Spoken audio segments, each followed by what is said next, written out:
नमस्कार।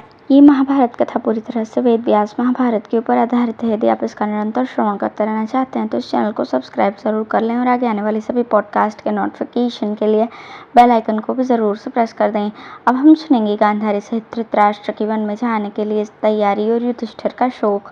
वैशंपायन जी कहते हैं, जन्मेजय राजा युधिष्ठिर और धृतराष्ट्र में जो पारस्परिक प्रेम था उसमें राज्य के लोगों ने कभी कोई अंतर नहीं आता देखा, किंतु भीम गुप्त रीति से धृतराष्ट्र को अप्रिय लगने वाले कार्य किया करते थे। वे अपने द्वारा नियुक्त किए हुए पुरुषों से उनकी आज्ञा भी भंग करा दिया करते थे। एक दिन की बात है, भीम अमर्ष में भरकर धृतराष्ट्र और गांधारी को सुनाते हुए अपने मित्रों के बीच में इस प्रकार कठोर वचन कहने लगे। भाइयों, मेरी पूजाएं परीख के समान सुदृढ़ हैं। मैंने ही उस अंधे राजा के समस्त पुत्रों को यमलोक का अतिथि बनाया है। देखो, ये है मेरे दोनों भुजदंड, जो परीख को भी मात कर देने वाले और दुर्घर्ष हैं। इन्हीं के बीच में पड़कर धृतराष्ट्र के पुत्रों का संहार हुआ है। भीम की ये कांटों के समान कसक पैदा करने वाली बातें सुनकर राजा धृतराष्ट्र को बड़ा खेद हुआ। समय के उलटफेर को समझने और समस्त धर्मों को जानने वाली बुद्धिमती गांधारी देवी ने भी इन कठोर वचनों को सुना था। उस समय तक उन्हें राजा युधिष्ठिर के आश्रय में रहते 15 वर्ष व्यतीत हो चुके थे। उस दिन भीम के वचन रूपी बाणों से व्यथित होकर धृतराष्ट्र को बड़ा दुख हुआ, किंतु युधिष्ठिर को इस बात की जानकारी न हो सकी।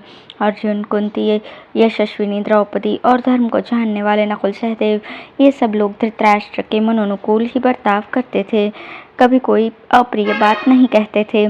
तदंतर धृतराष्ट्र ने अपने सुहृदों को बुलाकर उनका पूर्ण सम्मान किया और आंखों में आंसू भरकर गदगद वाणी में कहा, मित्रों, आप लोगों को ये मालूम ही है कि कौरवों का नाश किस प्रकार हुआ है। ये सब मेरे ही अपराध का फल है। दुर्योधन की बुद्धि में दुष्टता भरी थी। वो अपने जाति भाइयों का भय बढ़ाने वाला था, तो भी मैं इतना मूर्ख हूँ कि मैंने उसे कौरवों की राजपद पर अभिषिक्त कर दिया। भगवान श्री कृष्ण की अर्थ भरी बातें अनसुनी कर दी। पुत्र के स्नेह से मेरी बुद्धि मारी गई थी।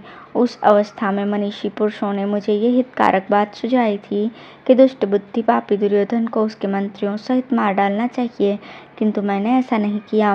विदुर, भीष्म, द्रोण, कृपाचार्य और भगवान व्यास ने तो मुझे पद पद पर उचित सलाह दी थी। संजय और गांधारी ने भी बहुत समझाया, परंतु मैंने किसी की बात पर ध्यान नहीं दिया। इससे मुझे बड़ा पश्चाताप हो रहा है। महात्मा पांडव गुणवान थे, तथापि उनके बाप दादों की संपत्ति भी उन्हें लौटा कर न दे सका। इस प्रकार मेरी की हुई हजारों भूलें मेरे हृदय में संचित हैं, जो इस समय कांटे के समान कसक रही हैं। विशेषतः आज 15 वर्षों के पश्चात मेरी आंखें खुली है। मैं अपने किए हुए पाप की शुद्धि के लिए नियम पूर्वक रहकर कभी चौथे और कभी 8वें समय केवल भूख मिटाने की इच्छा से अन्न ग्रहण करता हूँ। इस बात को केवल गांधारी ही जानती है। अन्य सब लोगों को यही ज्ञात है कि मैं प्रतिदिन पूरा भोजन करता हूँ। युधिष्ठिर के भय से ही लोग मेरे पास आया करते हैं। मैं नियम पालन के बहाने मृगछाला पहनकर कुशासन पर आसीन होकर जाप में लगा रहता हूँ और भूमि पर शयन करता हूँ। यशस्विनी गांधारी देवी का भी यही हाल है। हम दोनों के 100 पुत्र मारे गए हैं, किंतु उनके लिए मुझे दुख नहीं है, क्योंकि वे क्षत्रिय धर्म को जानते थे और उसके अनुसार ही उन्होंने युद्ध में प्राण त्याग किया है।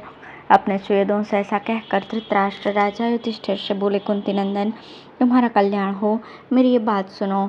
तुम्हारे द्वारा पालित होकर मैंने यहाँ बड़े सुख से दिन बिताए हैं, बड़े बड़े दान दिए हैं और अनेकों बार श्राद्ध कर्म का अनुष्ठान किया है। द्रौपदी के साथ अत्याचार करके तुम्हारे ऐश्वर्य को छीन लेने वाले मेरे क्रूर कर्मी पुत्र क्षत्रिय धर्म के अनुसार युद्ध में मारे गए हैं। अब उनके लिए कुछ करने की आवश्यकता दिखाई नहीं देती, क्योंकि वे शस्त्रधारियों को मिलने वाले उत्तम लोकों को प्राप्त हुए हैं। अब तो मुझे और गांधारी को अपने हित के लिए पुण्य कर्म का अनुष्ठान करना है, अतः इसके लिए तुम हमें अनुमति दो। तुम्हारी अनुमति मिल जाने पर मैं वन में चला जाऊंगा और वहां गांधारी के साथ चीर एवं वल्कल वस्त्र धारण करके तुम्हें आशीर्वाद देता हुआ निवास करूंगा। वन में वायु पीकर अथवा उपवास करके रहूंगा तथा अपनी पत्नी के साथ कठोर तपस्या करूंगा। पुत्र, तुम भी उस तपस्या के उत्तम फल के भागी बनोगे, क्योंकि तुम राजा हो और राजा अपने राज्य के भीतर होने वाले भले बुरे सभी कर्मों के फलभागी होते हैं। युधिष्ठिर ने कहा, महाराज, आप यहाँ रहकर इस प्रकार दुख उठा रहे थे, ये जानकर अब इस राज्य से मुझे तनिक भी प्रसन्नता नहीं होती। मजदूर बुद्धि को धिक्कार है। मैं इतना प्रमादी और राज्य में आसक्त हूँ कि आज तक मुझे और मेरे भाइयों को ये पता ही नहीं लगा कि आप दुख से पीड़ित और उपवास करने के कारण अत्यंत दुर्बल होकर पृथ्वी पर शयन कर रहे हैं। आपने अपने विचारों को छिपाकर मुझ मूर्ख को अब तक धोखे में ही डाल रखा था, क्योंकि पहले मुझे ये विश्वास दिलाकर कि मैं सुखी हूँ, आप आज तक ये दुख भोगते रहे। इस राज्य से, इन भोगों से, नाना प्रकार के यज्ञों से अथवा इस सुख सामग्री से मुझे क्या लाभ हुआ, जबकि मेरे ही पास रहकर आपको इतने दुख उठाने पड़े। आप ही मेरे पिता, माता और परम गुरु हैं। आपसे विलग होकर हम कहाँ रहेंगे। ये युयुत्सु आपके औरस पुत्र हैं। इनको या किसी और को जिसे आप उचित समझते हो राजा बना दीजिए, अथवा स्वयं इस राज्य का शासन कीजिए। मैं ही वन को चला जाऊंगा। पिताश्री, मैं पहले से ही अपयश की आग में जल चुका हूँ, अब पुनः आप भी मुझे न जलाइए। राजा मैं नहीं, आप हैं। मैं तो आपकी आज्ञा के अधीन रहने वाला सेवक हूँ, फिर मैं क्या अनुमति दे सकता हूँ। दुर्योधन के अपराधों के कारण हम लोगों के हृदय में तनिक भी क्रोध नहीं है। जो कुछ हुआ है वैसी ही होनहार थी। जैसे दुर्योधन आदि आपके पुत्र थे, उसी प्रकार हम भी हैं। मेरे विचार से गांधारी और कुंती में कोई अंतर नहीं है। यदि आप मुझे छोड़कर चले जाएंगे तो मैं अपनी सौगंध खाकर सत्य कहता हूँ, मैं भी आपके पीछे पीछे चल दूंगा। आपके न रहने पर यह धन धान्य से परिपूर्ण समुद्र पर्यंत पृथ्वी का राज्य भी मुझे प्रसन्न नहीं रख सकता। महाराज, ये सब कुछ आप ही का है। मैं आपके चरणों पर मस्तक रखकर प्रार्थना करता हूँ, आप प्रसन्न हो जाइए। हम सब लोग आपके अधीन हैं। यदि सौभाग्यवश मुझे आपकी सेवा का अवसर मिलता रहा तो मेरी मानसिक चिंता दूर हो जाएगी। धृतराष्ट्र बोले, पुत्र, अब मेरा मन तपस्या में ही लग रहा है तथा जीवन की अंतिम अवस्था में वन को जाना हमारे कुल के लिए उचित भी है। मैं दीर्घकाल तक तुम्हारे पास रह चुका और तुमने भी बहुत दिनों तक मेरी सेवा शुश्रूषा की है। अब मेरी वृद्धावस्था आ गई, अब तो मुझे वन में जाने की अनुमति देनी ही चाहिए। धृतराष्ट्र की ये बात सुनकर धर्मराज युधिष्ठिर कांप उठे और हाथ जोड़े चुपचाप बैठे रहे। तब अंबिकानंदन राजा धृतराष्ट्र ने महात्मा संजय और महारथी कृपाचार्य से कहा, मैं आप लोगों के द्वारा राजा युधिष्ठिर को समझाना चाहता हूँ। एक तो मेरी अधिक अवस्था और दूसरे बोलने का परिश्रम, इन कारणों से मेरा जी घबरा रहा है और मुंह सूखा जाता है। इतना कहते कहते वे सहसा गांधारी का आश्रय लेकर निर्जीव की भांति सो गए। यह देखकर राजा युधिष्ठिर को बड़ा दुख हुआ। वे कहने लगे, जिनमें हजारों हाथियों के समान बल था, वही राजा धृतराष्ट्र आज प्राणहीन से होकर स्त्री का आश्रय लिए सो रहे हैं। जिन्होंने पहले भीम की लोहमयी प्रतिमा को चूर्ण कर दिया था, वही महाबली राजा आज अबला के सहारे पड़े हैं। मुझ पापी को धिक्कार है, मेरी बुद्धि और विद्या को भी धिक्कार है, जिसके कारण ये महाराज इस समय अपने लिए योग्य अवस्था में सो रहे हैं। यदि राजा धृतराष्ट्र और यशस्विनी गांधारी देवी भोजन नहीं करते तो मैं भी उन्हीं की भांति उपवास करूंगा। यह कहकर धर्म के ज्ञाता युधिष्ठिर ने हाथ में ठंडा जल लेकर धृतराष्ट्र की छाती और मुख को धीरे धीरे धोया। उनके हाथ के स्पर्श से राजा धृतराष्ट्र की मूर्छा दूर हो गई और वे होश में आकर बोले, पांडुनंदन, तुम फिर से मेरे शरीर पर अपना हाथ फेरो और मुझे छाती से लगा लो। तुम्हारे सुखदायक स्पर्श से मेरे शरीर में मानो प्राण आ जाते हैं। तुम्हारे दोनों हाथों का स्पर्श मेरी तृप्ति का महान साधन हो रहा है। इधर 4 दिनों से मैंने अन्न नहीं ग्रहण किया है, इसी से मेरे द्वारा कोई चेष्टा हो नहीं पाती। तुमसे अनुरोध करने के लिए बोलते समय मुझे बड़ा परिश्रम करना पड़ा है, अतः मैं अचेत सा हो गया था।